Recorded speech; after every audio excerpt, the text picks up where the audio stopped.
we're seeing now, I haven't seen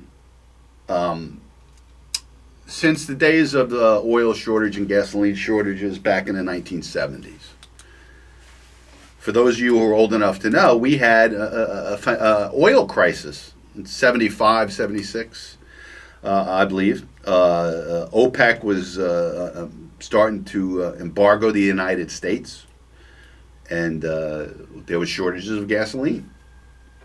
So we had to, there was lines of cars down the highway to get into a gas station. And then they instituted odd and even days.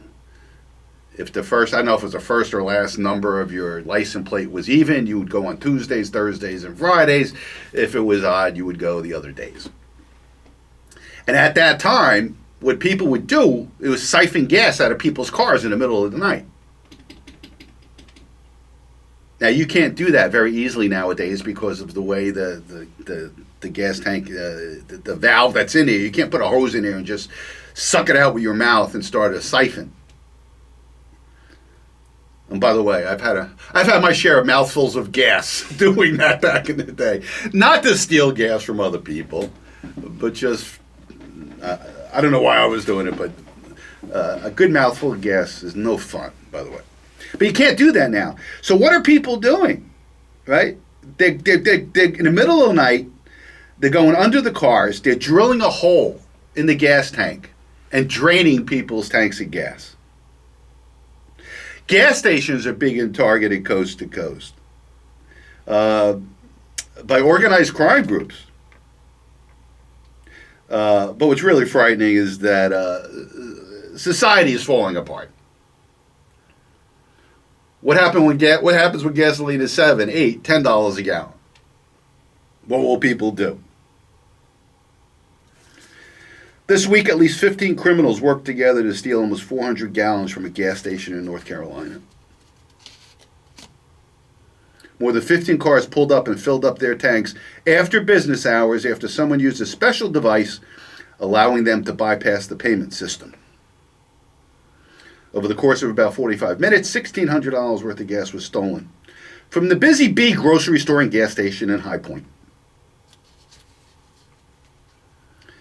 This sort of organized activity reminds me of the shoplifting mobs that we've been seeing around the country. But gas station owners say they've never seen anything like this. This guy who owned this thing said, I've been in business 15 years and owned other gas stations. I have never seen something like this. Hardik Patel told CNN. It wasn't free, they were stealing. And sadly, this isn't an isolated incident. We hear more and more about this. If you doubt me, go to Google and just Google gasoline theft in America. See how many things come up. In Texas, a group of very brazen thieves just stole over 1,000 gallons of diesel fuel from a station in Houston. The owner of a family-owned gas station in Houston, Texas, says thieves targeted the business's diesel fuel on 4 days last week, stealing more than 1,000 gallons. According to the station manager, a dark-colored van would literally sit directly over the underground storage containers and siphon off hundreds of gallons, stealing about $5,000 worth of diesel fuel. Do you see, we have a very thin veneer of civilization, and it breaks down really quick under certain scenarios. And that's what's scary about anything, how quick civilization can break down. What happens when you start seeing food shortages? We're going to talk about that in a little bit. Food shortages are coming. And if not shortages, just incredibly high prices. What happens when people can't afford food, let alone gas? You better be prepared for the new normal of what civilization is becoming. I mean, we're even seeing incidents of criminals actually going to private homes and putting drill holes in gas tanks to drain them. A woman in Allentown, Pennsylvania, who did not want to be identified, said she and her neighbor were victims of a recent theft. She says someone drilled a hole right into her gas tank, Home security video captured the alleged thief walking around her car with a drill and a 5-gallon bucket. Previously, criminals would siphon gas to steal fuel, but newer vehicles now have an anti-rollover valve, so thieves are now drilling right into the tank. Now, you may believe this is, you may have a difficult time believing that this is happening in the United States of America, but it is. And there's more and more stories here about this. And of course, it's just the beginning. We have entered a global energy crisis. And it's not going away anytime soon. And it's starting to get to people. I mean, the cost of everyday items like gas and groceries, people are saying that it's causing a significant amount of stress in their lives. Add to that, according to data compiled by the APA, surveyed 3,000 U.S. adults between February 7th and 14th, before this really big spike in gas prices. 87% of respondents cited rising costs of everyday items, including gas and groceries, as a, quote, significant source of stress. The same percentage said their mental health has been greatly impacted by a constant stream of crises over the last 2 years. It has been estimated that the rising energy prices will cost the average American family an extra $2,000 this year alone. That's a lot of money, especially to lower and middle income people. And again, I said when I started this program, this is going to be a depressing show. I have no good news for you. And if you think it's bad now, it's getting worse in every aspect of our lives. And unfortunately, I think we all have to realize that we're heading for a full-fledged financial meltdown and global depression. You like eggs with your breakfast? Having breakfast right now? I eat eggs every day. I love eggs. Egg prices soar as highly pathogenic bird flu spreads ahead of Easter. Add eggs to the growing list of food prices rising at grocery stores. The reason is a highly pathogenic avian influenza spreading across the U.S. All right, so we have a pandemic now of chickens. Pandemic after pandemic. Last year it was humans with COVID. Last 2 years. It was swine flu where pigs were dying or being culled all over the world. And now it's chickens. It's one thing after the other. It feels like we're just being punched in the gut every day. United States Department of Agriculture, Animal and Plant Health Inspection Service has monitored the spread rippling through the U.S. standard procedures where HPAI has been detected in flocks. They estimate 2.8 million chickens and turkeys died in 1 month from the virus. At least 1 million birds were recently culled at a poultry farm in Iowa. First time I heard that word culled, I had to look it up. You know what culled means, Jim? I have no idea. Okay.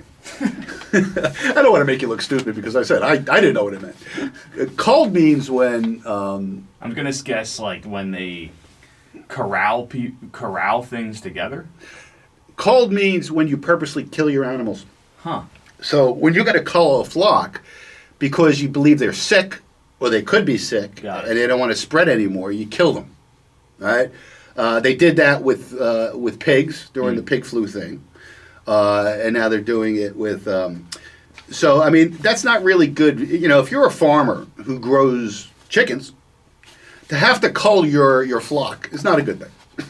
That's a loss of a lot of money, right? Uh-huh. But you want to stop the disease. Now, the question is, you can cull pigs, you can cull chickens. Will they start culling humans with the next pandemic? Uh-oh, smallpox is going. Everybody in this town has to be killed. I guess that may happen in China somewhere. Who knows? It's happening in North Korea. Is it? Yeah. I mean, it It happens. was in certain happening places. probably even before the pandemic. Yeah, no, I don't know. That's called genocide, not culling. Culling is in response to a disease, I guess. So egg prices are skyrocketing, and people are starting to see it now. Data shows wholesale eggs jumped 10 cents last week to $1.60 a dozen, the most significant daily gain since the early days of the virus pandemic. The 5-year average for wholesale eggs is around $1.44, so now it's $1.60 and it's going higher. Since the virus started to spread recently, there's no telling if it will abate anytime soon. The last outbreak in 2015 resulting in the culling of 50 million laying heads across 15 states, pushing retail grade A egg prices to nearly $3 a dozen. You know, eggs are still one of the best buys for protein and food. Now you figure for $2, $2.50, you can get 12 eggs. That's 6 breakfasts. Where can you get 6 breakfasts for $2 and change? Certainly not at your local diner, that's for sure. So eggs, one of the best, I think, price foods that you have, and it is protein. But that's going up. So we'll see what happens with the bird flu that's going around with chickens around the country. All right, so inflation. We could see it everywhere. It's not going away. The Fed's trying to raise interest rates 1/4 point. It's like a little teeny fire hose in the midst of a wildfire. Talking a good game, but it's not going to do a thing. And if it does anything, it's just going to wind up ruining the economy on top of it. Big news this week, just glossed over by the financial press, glossed over by Main Street News, not even merely mentioned. But Saudi Arabia is considering stopping trading oil in U.S. dollars. And this is such a big deal. I mean, this is such a big deal. They're considering trading in yuan with China. Now, China gets a lot more oil from Saudi Arabia than the United States does. We were energy independent during the Trump years, but we produce a lot of energy. China does not, so it has to import a lot more. And they've been importing a lot more. They've been getting really buddy-buddy with Saudi Arabia, as has Russia. And Saudi Arabia is starting to thumb their nose at the United States. And it's putting the petrodollar at risk. Now, since the 1970s, oil has only been traded in dollars. So it doesn't matter where you are around the world. You could be in Europe, you could be in Asia. If you're going to buy oil from anywhere, but say the Middle East, Saudi Arabia, you'd have to convert your local currency into U.S. dollars and buy your oil with U.S. dollars. And that's where the term the petrodollar came about. And it is because of the petrodollar that the United States has maintained their reserve currency status. That's the reason why the dollar hasn't collapsed on the weight of all the debt that we put on our country, on the big deficits that we have, the printing of money. Because demand for the dollar is worldwide. Because you can't buy energy without it. What happens when you take that away? Now demand for dollars go down. Those dollars return home here to the United States. The value of the dollar crashes, and you have hyperinflation. You think inflation is bad now? The global system is based on the petrodollar. And when you start taking that away, it changes the whole financial dynamics of the world. And not only that, what happens when, Saudi Arabia would get dollars for their oil? They would recycle those dollars into dollar-denominated assets like U.S. Treasury bonds. And that propped up the U.S. dollar. And it kept the U.S. dollar as the reserve currency of the world. And it kept us as the undisputed financial superpower. And if you're a financial superpower, you're a military superpower because you have the money to build up your military. And those days are coming to an end. And it is a big historical event. So Saudi Arabia is in active talks with Beijing to price some of its oil sales to China in yuan. A move that could cripple not only the petrodollar's dominance of the global petroleum market, and mark another shift by the world's top crude exporter towards Asia, but also a move aimed squarely at the heart of the U.S. financial system, which has taken advantage of the dollar's reserve status by printing as much dollars as needed to fund government spending for the past decade. And the Saudis have grown increasingly unhappy with the United States because, the reason why they did this in 1974 is because we gave Saudi Arabia security guarantees. We told them, if you price oil in dollars, we'll make sure we give you the hardware, the military hardware, and we'll protect you. But lately, over the last 5, 6, 7 years, the United States has backed away from supporting Saudi Arabia. The Saudis are angry that the United States did not give them any support in their intervention in the Yemen civil war. And Saudi Arabia is sworn enemies with Iran. And now the Biden administration is attempting to strike a deal with Iran over its nuclear program. Saudis don't like that. The Saudis are also shocked by how the United States withdrew from Afghanistan.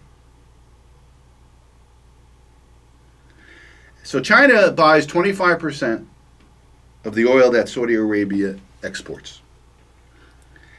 And if it's priced in yuan, which is the Chinese currency, it would boost the standing of China's currency. The currency is going to become a reserve currency. And it's going to set the Chinese yuan on a path to becoming the petro yuan, the main currency that oil is traded in, to the demise of the US dollar. And can you see how important that is? I haven't heard many people talk about it. Oh, sure, the websites that I read and people who really know deep finance, they're talking about it as one of the biggest news events to happen since Nixon took us off the gold standard.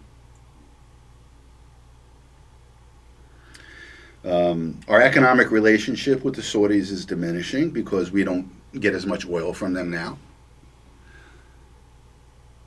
President Trump put us on a path to oil independence. We were a net exporter for the first time until the first day Biden was sworn in, and he started shutting down the entire oil industry and energy industry in the United States.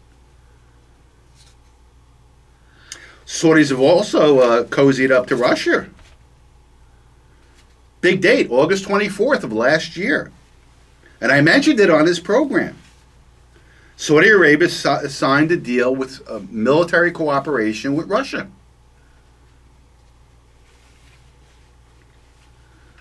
And I made a big deal of it at that time when I mentioned it to you. This is a big event where the United States provided Saudi Arabia with its military equipment, and now Russia's doing it.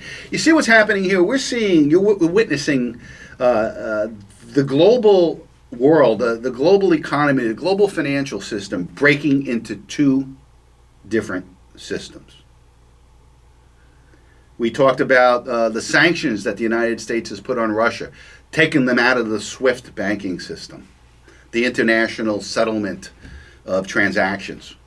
So what's happening? Now they're moving to China, and China's developing their own system, which Russia's going to be a part of, and maybe Saudi Arabia and other Middle Eastern oil producers.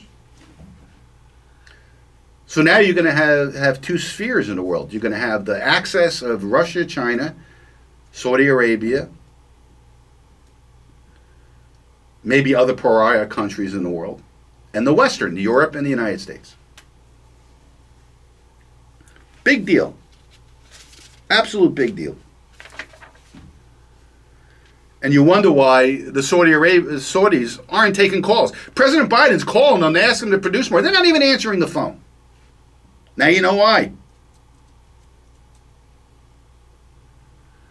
Now, of course, the United States not happy with this historic transformation from dollars to yuan. A senior U.S. official told the Wall Street Journal that idea of the Saudis selling oil to China in yuan, quote unquote, highly volatile and aggressive. Wow. The U.S. is prepared to protect the reserve status of the currency as much as they can because this is what will happen. If this really starts to happen and the dollar starts losing its reserve currency status, you think inflation is bad now. Look what happens to the U.S. economy. Look what happens to inflation in America. The dollar is going to crash in value, and the economy is going to crash with it into a super depression. Like I said when I opened this show, this is not an optimistic show today. But you're not going to hear this stuff elsewhere, and it's important that you know about it.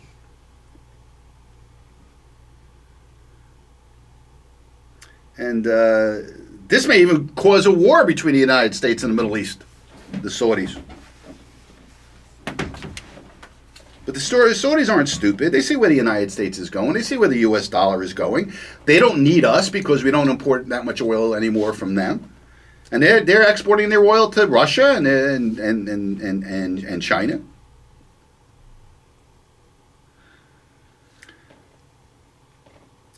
The oil market, and by extension, the entire global commodities market, based in dollars, was the insurance policy that the status of the U.S. dollar would remain strong and remain the reserve currency. And you start taking